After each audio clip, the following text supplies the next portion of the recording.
ಸ್ನೇಹಿತರೆ ನಮಸ್ಕಾರ, ಹೇಗಿದ್ದೀರಾ ಸ್ನೇಹಿತರೆ? ಕರ್ನಾಟಕದ ಕಾಂಗ್ರೆಸ್ ಸರ್ಕಾರದಲ್ಲಿ ಈಗ ಸಿಎಂ ಬದಲಾವಣೆಯ ಬಡಿದಾಟ ಜೋರಾಗಿರೋದು ಯಾಕೆ?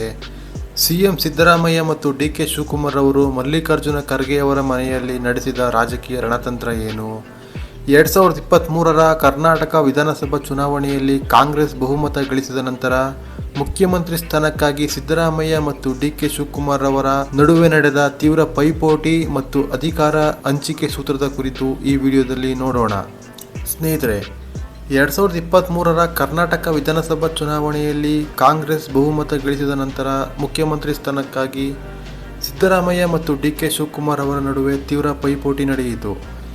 ಸ್ಪಷ್ಟ ಬಹುಮತ ಗಳಿಸಿದರೂ ಹಿರಿಯ ನಾಯಕ ಸಿದ್ದರಾಮಯ್ಯ ಮತ್ತು ಕೆಪಿಸಿಸಿ ಅಧ್ಯಕ್ಷ ಡಿ.ಕೆ. ಶಿವಕುಮಾರ್ ನಡುವಿನ ತೀವ್ರ ಪೈಪೋಟಿಯಿಂದ ಹೊಸ ಸರ್ಕಾರ ರಚನೆಯ ಪ್ರಕ್ರಿಯೆ ವಿಳಂಬವಾಯಿತು. ಸಿದ್ದರಾಮಯ್ಯನವರಿಗೆ ಬಹುಪಾಲು ಶಾಸಕರ ಬೆಂಬಲ ಇತ್ತು. ಜನಪ್ರಿಯ ನಾಯಕತ್ವ ಮತ್ತು ಅಹಿಂದ ನಾಯಕತ್ವದ ಬಲದಿಂದ ಸಿಎಂ ಹುದ್ದೆಗೆ ಹಕ್ಕು ಮಂಡಿಸಿದರು. ಡಿ.ಕೆ. ಶಿವಕುಮಾರ್ ಅವರು ಕೂಡ ಪಕ್ಷವನ್ನು ಯಶಸ್ವಿಯಾಗಿ ಸಂಘಟಿಸಿ ಮತ್ತು ಚುನಾವಣೆಗೆ ಆರ್ಥಿಕ ಬಲವನ್ನು ಒದಗಿಸಿದ ಕಾರಣ ಸಿಎಂ ಸ್ಥಾನಕ್ಕಾಗಿ ತಮ್ಮ ಹಕ್ಕನ್ನು ಕೂಡ ಪ್ರತಿಪಾದಿಸಿದರು. ಸಿದ್ದರಾಮಯ್ಯ ಮತ್ತು ಕೆಪಿಸಿಸಿ ಅಧ್ಯಕ್ಷ ಡಿ.ಕೆ. ಶಿವಕುಮಾರ್ ನಡುವಿನ ತೀವ್ರ ಪೈಪೋಟಿಯಿಂದ ಹೈಕಮಾಂಡ್ ಸಂಧಾನ ಮಾಡಿಸಿತು. ಬಿಕ್ಕಟ್ಟು ತೀವ್ರಗೊಂಡ ಹಿನ್ನೆಲೆಯಲ್ಲಿ ಎಐಸಿಸಿ ಅಧ್ಯಕ್ಷ ಮಲ್ಲಿಕಾರ್ಜುನ ಖರ್ಗೆ ಅವರ ದೆಹಲಿಯ ನಿವಾಸದಲ್ಲಿ ನಿರ್ಣಾಯಕ ಮಾತುಕತೆಗಳನ್ನು ನಡೆಸಿ ಸಂಧಾನ ಮಾಡಿಸಿದರು. ಮಾಧ್ಯಮ ವರದಿಗಳ ಪ್ರಕಾರ 5 ವರ್ಷಗಳ ಅಧಿಕಾರಾವಧಿಯನ್ನು ಸಿದ್ದರಾಮಯ್ಯ ಮತ್ತು ಡಿ.ಕೆ. ಶಿವಕುಮಾರ್ ಅವರು ತಲಾ 2.5 ವರ್ಷಗಳ ಕಾಲ ಅಂದರೆ 30 ತಿಂಗಳುಗಳ ಕಾಲ ಅಧಿಕಾರಾವಧಿಯನ್ನು ಹಂಚಿಕೊಂಡಿದ್ದರು. ಈ ಒಪ್ಪಂದವು ಮೂಲ ಆಧಾರವಾಗಿತ್ತು. ಸಿದ್ದರಾಮಯ್ಯ ಅವರು ಮೊದಲ ಅವಧಿಗೆ ಮುಖ್ಯಮಂತ್ರಿಯಾಗಿರುವುದು ಸೂತ್ರದ ಮುಖ್ಯ ಅಂಶವಾಗಿತ್ತು. ಡಿ.ಕೆ. ಶಿವಕುಮಾರ್ ಅವರನ್ನು ಉಪಮುಖ್ಯಮಂತ್ರಿ ಹುದ್ದೆಗೆ ಒಪ್ಪಿಸಲು ಹೈಕಮಾಂಡ್ ಸಾಕಷ್ಟು ರಾಜಕೀಯ ಕೌಶಲ್ಯಗಳನ್ನು ಬಳಸಲಾಯಿತು.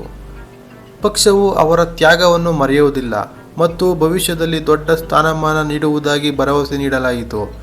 ತೀವ್ರ ಮಾತುಕತೆಗಳ ನಂತರ ಕೆ.ಸಿ. ವೇಣುಗೋಪಾಲ್ ಅವರು ಸಿದ್ದರಾಮಯ್ಯ ಅವರನ್ನು ಮುಖ್ಯಮಂತ್ರಿಯನ್ನಾಗಿ ಮತ್ತು ಡಿ.ಕೆ. ಶಿವಕುಮಾರ್ ಅವರನ್ನು ಏಕೈಕ ಉಪಮುಖ್ಯಮಂತ್ರಿಗಳನ್ನಾಗಿ ಅಧಿಕೃತವಾಗಿ ಘೋಷಿಸಿದರು.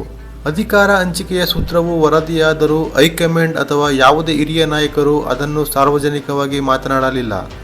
5 ವರ್ಷಗಳ ಅಧಿಕಾರಾವಧಿಯನ್ನು ಸಿದ್ದರಾಮಯ್ಯ ಮತ್ತು ಡಿ.ಕೆ. ಶಿವಕುಮಾರ್ ಅವರು ತಲಾ 2.5 ವರ್ಷಗಳ ಕಾಲ ಹಂಚಿಕೊಂಡಿದ್ದ ಸಿದ್ದರಾಮಯ್ಯನವರ 2.5 ವರ್ಷಗಳ ಅಧಿಕಾರಾವಧಿಯ ಗಡುವು ನವೆಂಬರ್ ತಿಂಗಳಿಗೆ ಪೂರ್ಣಗೊಂಡಿದೆ.